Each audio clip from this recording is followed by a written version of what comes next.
Assalamualaikum warahmatullahi wabarakatuh. Selamat siang Pak Kabir. Selamat siang, Waalaikumsalam warahmatullahi wabarakatuh. Bagaimana Pak kabarnya? Sehat ya? Alhamdulillah sehat. Mohon izin ya Pak Kabir, pada saat ini saya mendapatkan tugas untuk mewawancarai panjenengan terkait dengan tugas saya di JGB dalam modul 3.1.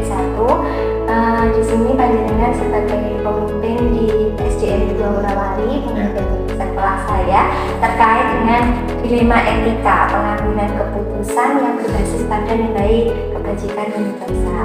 Apakah panjenengan bersedia meluangkan waktunya untuk saya, Pak? Insya Allah sedia. Ini Pak Batin mengganggu ini. Betul, ada. Ya kan Pak. Selama ini bagaimana panjenengan dapat mengidentifikasi kasus-kasus yang merupakan dilema etika atau rujukan moral di sekolah kita? Kalau saya melihat dari sudut pandang moral dan hukum, apabila kasus tersebut melanggar hukum, maka sudah tentu benar lawan salah.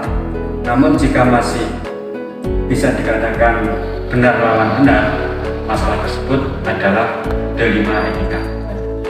Ini dilemanya nek misalnya berjumpa dengan kasus yang benar melawan benar dan tidak sama-sama benar, kita bingung untuk memutuskan.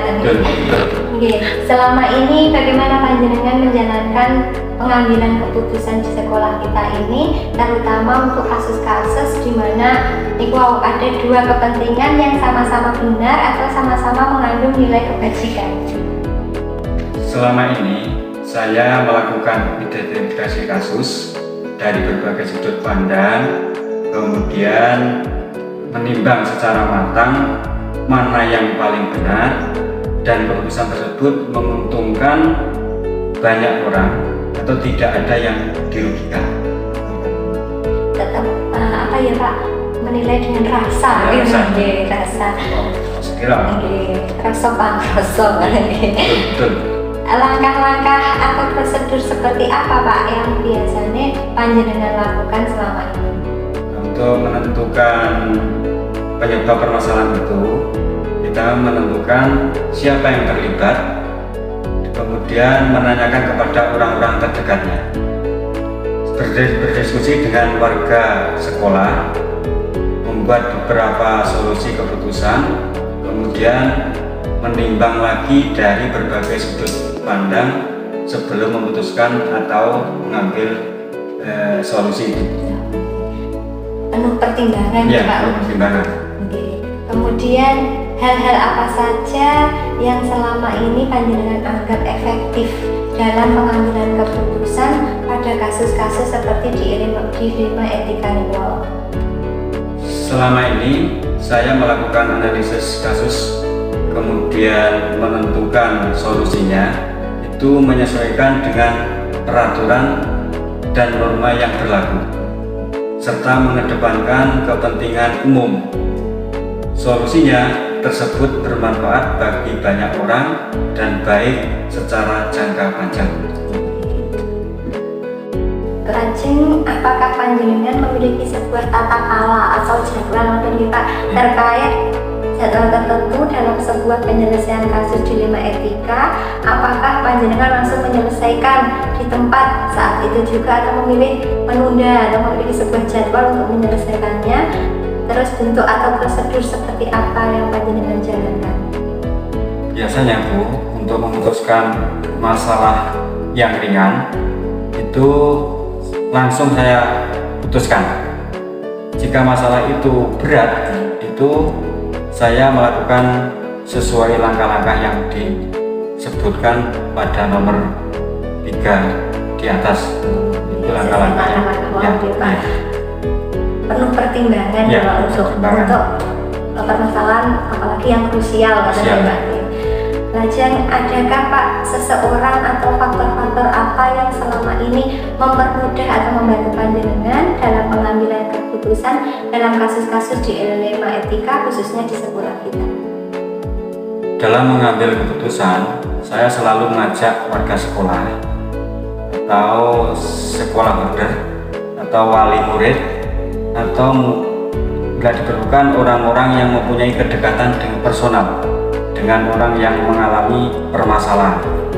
Jadi banyak yang membantu dalam mencari alternatif solusi itu. Musyawarah dengan sekolah, terus paling mendekati orang-orang terdekatnya. Betul. Selanjutnya ini yang terakhir nih Pak. Ya. Dari semua hal yang telah disampaikan, pembelajaran apa yang dapat Habib petik dari pengalaman selama mengambil keputusan dilema etika?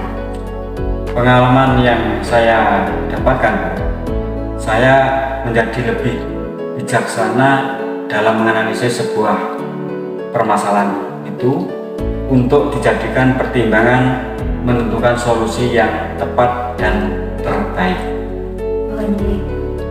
Terima kasih ya Pak. Ini wawancara saya terkait dengan dilema etika di SDN 2 Worawali. Alhamdulillah sampai cekap, mempersembahkan waktunya. Mugi-mugi SDN 2 Worawali kedepannya semakin baik. Amin. Matur nuwun Pak. Sami-sami. Ya. Wawancara selanjutnya. Selamat pagi Buya. Selamat pagi Buya. Alhamdulillah kabar baik. Gimana kabar saudaranya? Sehat. Buya, Ibu sehat. Alhamdulillah. Kalau mungkin dulu Ya. Bapak di panjenengan jadi ada tugas mewawancarai kepala sekolah terkait dengan dilema etika yang terjadi di sekolah. Itu merupakan tugas saya di calon pendidikan calon guru penggerak, tepatnya di modul 3.1 tentang dilema etika, bagaimana cara mengambil keputusan yang sesuai dengan nilai kebajikan universal. Berdasarkan pengalaman yang Buya selama ini di SMP Negeri 3 Kebunagung, saya ingin belajar bagaimana Buya dalam mengambil keputusan atas Sama-sama belajar. Sama-sama belajar.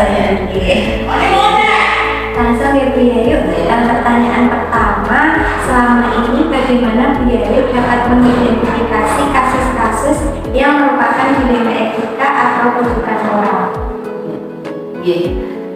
Saya mencoba menjawab ya Pak ya. Saya melihat bahwa kasus dilema etika dalam arti benar melawan benar, di mana itu merupakan situasi yang terjadi ketika harus memilih dan memutuskan antara dua pilihan, yang kedua pilihan itu benar secara moral tetapi bertentangan, sedangkan rujukan moral benar melawan salah, yaitu situasi atau keadaan ketika harus mengambil keputusan antara benar dan salah. Mohon maaf kalau jawaban saya agak kurang betul karena hanya berdasarkan pengalaman-pengalaman saya. Semua jawaban saya kira itu benar, karena kita kan belajar juga dari pengalaman kan. Selanjutnya Bu, selama ini bagaimana panjenengan menjalankan pengambilan keputusan di sekolah, tepatnya di SMP Negeri 3 Kebunagung ini, terutama untuk kasus-kasus di mana ada dua kepentingan yang sama-sama benar atau sama-sama mengandung nilai kebajikan? Gini, di sekolah saya sebelum saya mengambil keputusan dalam kasus dilema etika, terlebih dahulu saya melakukan pengumpulan fakta-fakta. Setelah itu siapa-siapa saja yang terlibat, kemudian kita analisa benar salahnya, kemudian membuat alternatif solusi. Setelah membuat alternatif solusi, saya membuat keputusan dan melihat lagi keputusan tersebut. Penuh dengan pertimbangan Dengan pertimbangan. mencari fakta terlebih dahulu, kan ada sekarang banyak sekali ya Bu berita yang simpang siur Kadang-kadang ditelan mentah-mentah belum melihat faktanya langsung kita simpulkan. Terima kasih Bu Yali. Selanjutnya langkah-langkah atau prosedur yang bagaimana yang biasa Bu Yayu lakukan selama ini? Langkah-langkah yang biasa saya lakukan ya seperti tadi. Yang pertama saya kumpulkan dulu fakta-faktanya. Ya. Kemudian setelah faktanya terkumpul, saya lihat siapa yang terlibat dalam masalah tersebut. Ya. Kemudian kita analisis benar salahnya, kemudian saya mengambil alternatif solusi, kemudian saya lanjutkan dengan membuat keputusan, dan yang terakhir kita melihat lagi keputusan tersebut yang istilahnya dikenal dengan direfleksi, gitu Mbak Dian. Terima kasih Bu Yayu. Jadi dalam pengambilan keputusan, langkah-langkah yang perlu dipertimbangkan itu seperti itu. Semoga saya kedepannya kalau misalnya ada kan setiap orang pasti ada permasalahan, pasti menghadapinya. Dapat saya implementasikan dalam diri saya. Selanjutnya Bu Yayu, hal-hal apa saja yang selama ini panjenengan anggap yang paling efektif dalam pengambilan keputusan pada kasus-kasus dilema etika? Selama ini hal-hal yang efektif dalam mengambil keputusan hubungannya dengan kasus dilema etika adalah dengan menelaah siapa-siapa saja yang terlibat dalam kasus tersebut. Kemudian sifat urgennya dalam arti mendesak dan tidaknya. Selanjutnya kasus dilema etika tersebut kita lanjutkan dengan pengambilan alternatif solusi. Jadi solusi dari permasalahan itu apa, kemudian saya ambil, kemudian kita terangkan. Mencari terlebih dahulu siapa orang-orang, Ya, siapa orang-orang terdekat, situasi dan kondisinya. Ya. Selanjutnya Bu, tentang hal-hal apa yang selama ini merupakan tantangan di dalam pengambilan keputusan. Pasti ada yang tantangannya, khususnya pada kasus-kasus dilema etika. Iya Mbak Dian, yang namanya tantangan itu di mana-mana mesti ada. Ya. Jadi tantangan dalam pengambilan keputusan kasus dilema etika adalah masalah tersebut mempunyai nilai yang sama-sama penting. Ya. Jadi sama-sama penting, tetapi harus ada yang didahulukan. Mana dulu yang didahulukan? Juga adanya orang-orang atasan langsung yang juga terlibat. Nah, kemudian adanya peraturan-peraturan yang harus dipatuhi. Kemudian yang tak kalah penting adalah nilai rasa yang harus diutamakan karena berhubungan dengan perasaan seseorang. Jadi beda kalau kita menghadapi dengan yang bukan perasaan, artinya kalau misalkan kita menghadapi mesin ketik itu kan lain. Kalau misalkan perasaan seseorang itu kita juga harus berpikir lagi. Keputusan yang kita ambil itu menyakiti. Iya, betul. Efeknya nanti gimana pada orang itu setelah keputusan ini diambil, itu juga jadi salah satu tantangan bagi kita. Terima kasih Bu Yayu.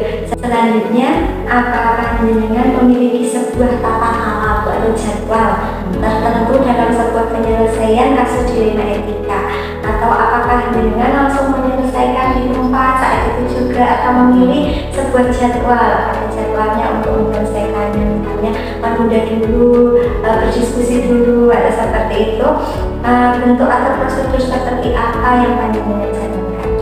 Iya Mbak Dian, ini dalam pengambilan keputusan hubungannya dengan dilema etika, kami tidak mempunyai jadwal khusus, tetapi ada tata kelola dengan menganalisa, kemudian mempertimbangkan, kemudian memusyawarahkan. Kita musyawarahkan kasus dilema etika yang ada, baik secara formal maupun secara informal. Jadi tidak ada jadwal khusus, itu tidak ada, tapi kita utamakan musyawarah juga dengan baik itu formal maupun informal dengan teman-teman. Adakah seseorang atau faktor yang selama ini mempermudah atau membantu panjenengan dalam pengambilan keputusan dalam kasus dilema etika? Kalau di SMP kan ada kaseknya, ada urusan, ada ya wali kelas dan sebagainya. Gini Mbak Dian, untuk seseorang atau faktor yang mempermudah dalam pengambilan keputusan pada kasus dilema etika ini adalah orang-orang yang terlibat. Jadi orang-orang yang terlibat itu adalah orang yang secara profesional menghargai dan menerima keputusan atasannya langsung. Jadi karena di sekolah itu adalah guru-guru yang notabene punya profesi seorang guru, jadi bisa menghargai, menerima keputusan tersebut. Insya Allah demikian. Apapun keputusannya kan kita harus menerima, dan insya Allah keputusan yang diambil itu pasti penuh pertimbangan terlebih dahulu. Penuh pertimbangan, sudah dimusyawarahkan, dan lain sebagainya. Dan yang terakhir nih Ibu, dari semua hal yang telah disampaikan tadi, pembelajaran apa yang dapat dipetik dari pengalaman panjenengan dalam mengambil keputusan dilema etika? Pengalaman yang bisa saya ambil dari pengambilan keputusan pada kasus dilema etika ini adalah sebelum mengambil keputusan harus banyak-banyak menganalisa.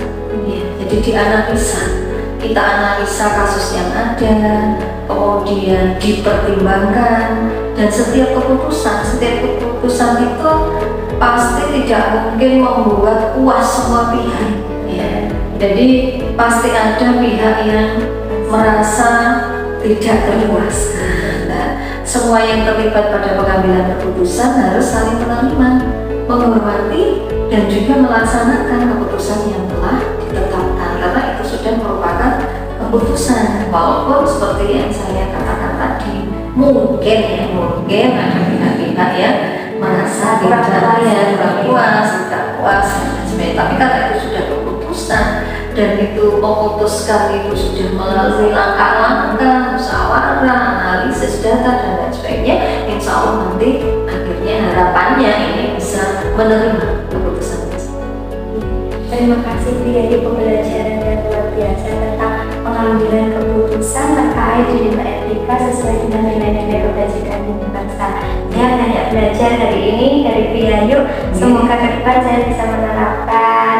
Semoga kita semua diberi kesehatan dan bisa menambah pengalaman kita untuk memajukan sekolah SMP Negeri 3 Kota Bandung juga lebih sukses sebenarnya.